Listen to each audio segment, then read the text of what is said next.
नमस्कार, स्वागत है आपका 4 टीवी न्यूज पर और मैं हूं आपके साथ जोई सिंह। रुक करते हैं मध्य प्रदेश छत्तीसगढ़ की खबरों की ओर। प्रधानमंत्री नरेंद्र मोदी मध्य प्रदेश के दौरे पर हैं और अशोकनगर जिले में स्थित श्री आनंदपुर धाम पहुंचे। वहां उनका स्वागत धर्मगुरुओं ने किया। ये धाम ईसागढ़ तहसील से 3 किलोमीटर की दूरी पर स्थित है। प्रधानमंत्री नरेंद्र मोदी ने मध्य प्रदेश के ईसागढ़ तहसील में गुरुजी महाराज मंदिर में दर्शन कर पूजा अर्चना की है। तो आपको बता दें, पीएम मोदी मध्य प्रदेश के दौरे पर हैं और इस दौरान उन्होंने गुरुजी महाराज मंदिर में दर्शन कर पूजा अर्चना की। यहां उनका धर्म गुरुओं ने स्वागत किया। तो एमपी के दौरे पर पीएम मोदी और पूजा अर्चना के दौरान की तस्वीरें भी उनकी सामने आई है।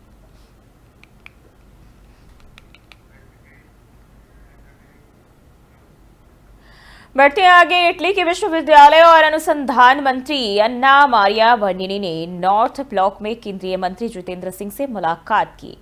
इस दौरान दोनों नेताओं के बीच प्रतिनिधि मंडल स्तर की बैठक भी हुई है। तो ये जानकारी दिल्ली से सामने आ रही, जहां अन्ना मारिया बर्निनी की मुलाकात केंद्रीय मंत्री जितेंद्र सिंह से ये मुलाकात हुई है, जहां बताया जा रहा है दोनों देशों के नेताओं के बीच बातचीत और अहम बातचीत प्रतिनिधिमंडल स्तर की बैठक इस दौरान हुई है।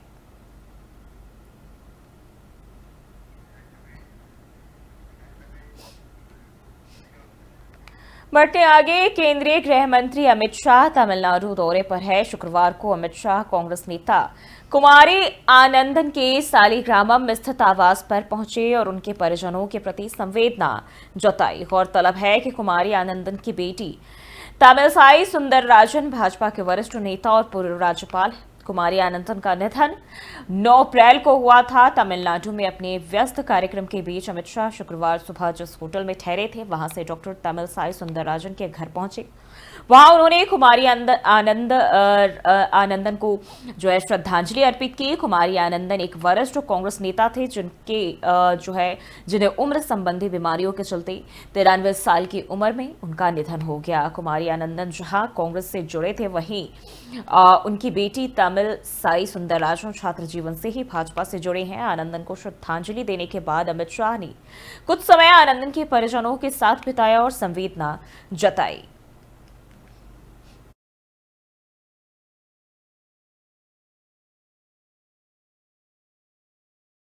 बढ़ते आगे, हरियाणा के मुख्यमंत्री नायब सिंह सैनी ने 1000 एकड़ में बन रहे ग्लोबल सिटी प्रोजेक्ट के निर्माण की समीक्षा बैठक में हिस्सा लिया। आपको बता दें, हरियाणा के गुरुग्राम जिले में सेक्टर 36 में 1000 एकड़ से भी ज्यादा के एरिया में ग्लोबल सिटी बनाई जा रही है, जहां तमाम सुविधाएं भी वर्ल्ड क्लास लेवल की दी जाएंगी। यहां सभी जरूरी सुविधाएं जैसे सीवर, पानी, गैस, बिजली, मोबाइल टावर, सीसीटीवी की सुविधा टनल के द्वारा ही दी जाएगी। इसका फायदा ये होगा कि कभी भी रोड को खोदने की जरूरत नहीं पड़ेगी। सीढ़ियों के जरिए कर्मचारी टनल में उतरकर किसी भी रिपेयरिंग को ठीक कर पाएंगे और ऐसा पहली बार शहर में किया जाएगा।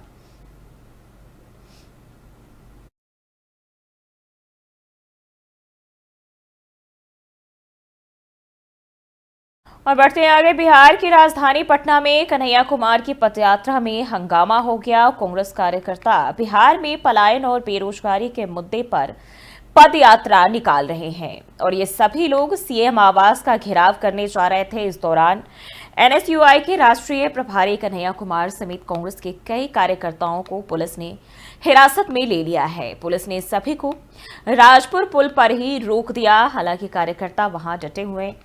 बता दें कि कन्हैया कुमार पिछले 26 दिनों से पलायन रोको नौकरी दो यात्रा निकाल रहे हैं और इस यात्रा के तहत वह अन्य कार्यकर्ताओं के साथ बिहार के अलग अलग जिलों में पहुंच रहे हैं और आज उनकी ये पदयात्रा पटना पहुंची और इस दौरान सभी कार्यकर्ता सीएम नीतीश कुमार के आवास का घेराव करने के लिए आगे बढ़ रहे थे। तभी पुलिस ने सभी को राजपुर पुल पर ही रोक दिया। पुलिस और कार्यकर्ताओं के बीच जमकर हंगामा भी हुआ है। तो कांग्रेस कार्यकर्ताओं द्वारा पदयात्रा निकाली गई। पटना से ये जानकारी सामने आ रही है और इस दौरान पुलिस ने इन कार्यकर्ताओं को रोकने के लिए वाटर कैनन का इस्तेमाल किया। आपको बता दें, ये सीएम नीतीश कुमार के आवास का घेराव करने जा रहे थे और इसी को लेकर ये हंगामा जो है पुलिस और कार्यकर्ताओं के बीच देखने को मिला।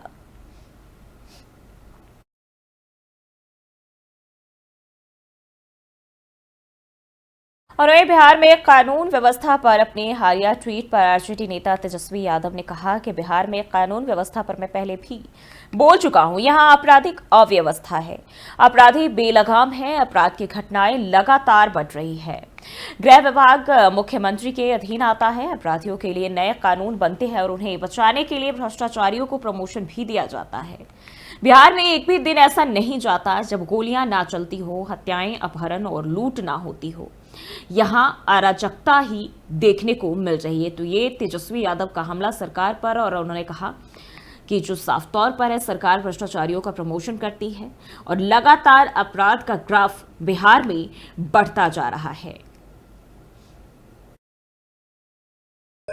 देखिए, जो स्थिति हो गई है पूरी तरीके से बिहार में लॉ एंड ऑर्डर का, हमने पहले भी बोला कि क्रिमिनल डिसऑर्डर हो चुका है, अपराधी बेलगाम हो चुके हैं, लगातार अपराध की घटनाएं जो है बढ़ रही हैं।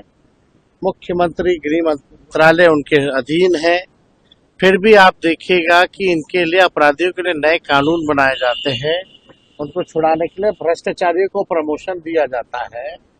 और बिहार में ऐसा एक दिन नहीं हो जहां 200 राउंड गोलियां ना चलती हो, जहां मर्डर, हत्या, अपहरण, लूटपाट ना हो रहा हो। आप देखिएगा अभी जदयू नेताओं के लोगों की जो है हत्या की जा रही है, पॉलिटिकल हो या नॉन पॉलिटिकल हो या आम व्यक्ति हो या गरीब व्यक्ति हो, वो तो छोड़िए, पूर्व उप मुख्यमंत्री जो वर्तमान में मंत्री है, ऐसा लॉ एंड ऑर्डर है कि आज तक पहले 2005 से पहले कभी सुने थे कि मंत्री का भी बैग और पर्स, मोबाइल चोरी हो गया? ये क्या स्थिति है? अराजकता का माहौल है। और दिल्ली विधानसभा अध्यक्ष विजेंद्र गुप्ता ने कैग रिपोर्ट को लेकर कहा है कि दिल्ली विधानसभा में एक हाई प्रोफाइल मीटिंग सभी संबंधित विभागों के साथ की गई है और यह मीटिंग लगभग 1 घंटे तक चली है। इस मीटिंग में हमारा लक्ष्य है कि मानसून सत्र के समय लोक लेखा समिति अपनी रिपोर्ट के साथ सदन में प्रतिवेदन पेश करेगी। तो कैग रिपोर्ट पर विजेंद्र गुप्ता का यह बयान।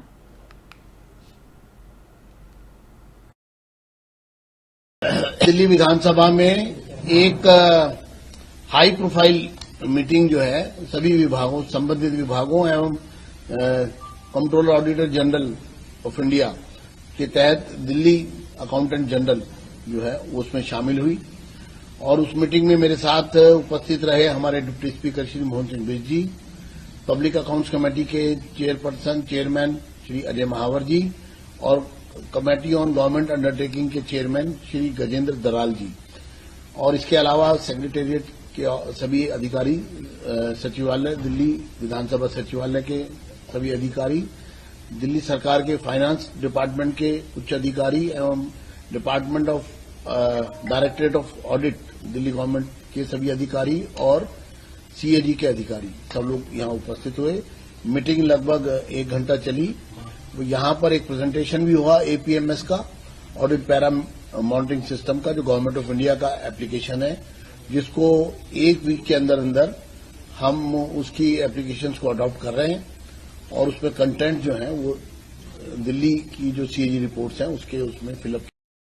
बढ़ते आगे अलीगढ़ से खबर सामने आ रही, जहां अखिलेश यादव का बीजेपी पर तीखा हमला देखने को मिला है। बीजेपी की सोच नकारात्मक और नफरत से भरी हुई है। अखिलेश यादव ने बयान दिया है जिसमें उन्होंने बीजेपी पर बड़ा हमला बोला और कहा कि बीजेपी की सोच नकारात्मक और नफरत से भरी हुई, समाज में खाई खोद रही है बीजेपी और नाकामियों से ध्यान भटकाने में भारतीय जनता पार्टी जुटी हुई है और उनकी सरकार जुटी हुई। लोकतंत्र में संविधान और व्यापार, सबकी बर्बादी जो है वो देखने को मिल रही है। महिलाएं, बेटियां यूपी में असुरक्षित है। तो ये अखिलेश यादव ने बयान दिया है और सरकार पर निशाना साधा है।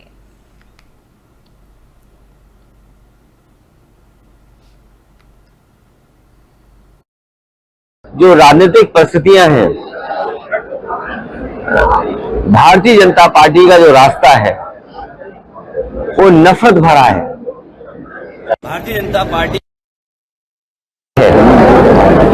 और जब जब अपनी नाकामी उन्हें छिपानी होती है तो कोई ऐसा फैसला लेते हैं जिससे लोगों का ध्यान बढ़ जाए, ध्यान बंटने के साथ साथ समाज में कैसे हम खाई खोदें उस दिशा में काम करते हैं।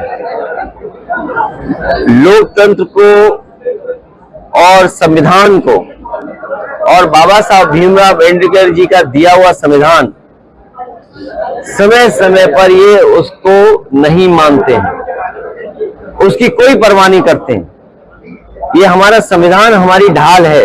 जो राजनीतिक परिस्थितियां और लखनऊ में शुक्रवार की नमाज के बाद आसिफी मस्जिद में शिया धर्म गुरु मौलाना सैयद कल्बी जवाद के नेतृत्व में वक्फ संशोधन अधिनियम के खिलाफ विरोध प्रदर्शन किया गया। उन्होंने सऊदी अरब के मदीना में जन्नतुल बाकी के पवित्र कब्रिस्तान को ध्वस्त करने का भी विरोध किया और मांगी कि फिर से इसे बनाया जाए। तो मदीना में कब्रिस्तान ध्वस्त करने का विरोध जताया। वक्फ संशोधन अधिनियम के खिलाफ भी इस दौरान विरोध प्रदर्शन किया गया है।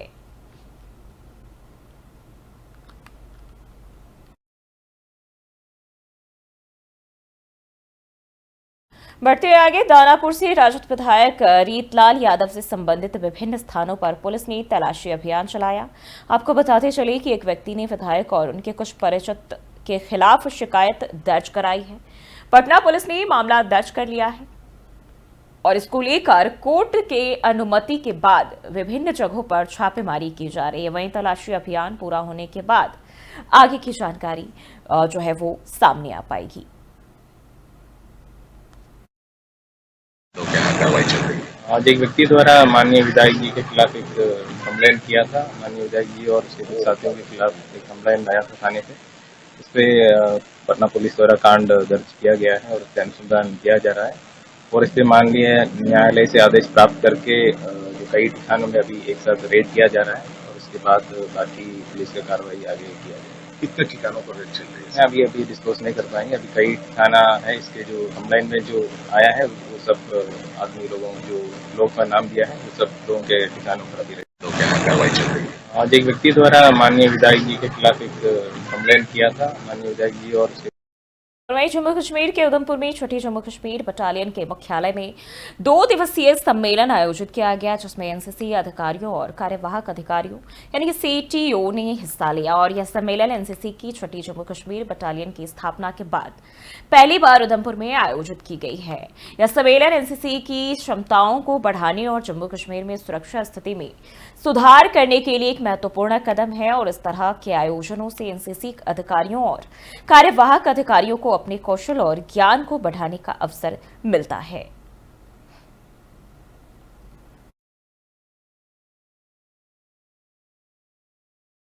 तो फिलहाल के लिए इस बुलेटिन बस इतना ही। देश और दुनिया की तमाम खबरों के लिए देखते रहिए 4 TV न्यूज।